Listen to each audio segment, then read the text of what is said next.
Which statement incorrect about passive movement to? A. Passive movement segment must hold gently. B. Proximal part must support it.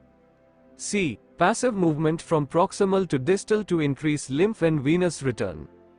And the answer is C. Passive movement from proximal to distal to increase lymph and venous return. Explanation for this question is, the statement that is incorrect about passive movement is option C, which states that passive movement should occur from proximal to distal to increase lymph and venous return.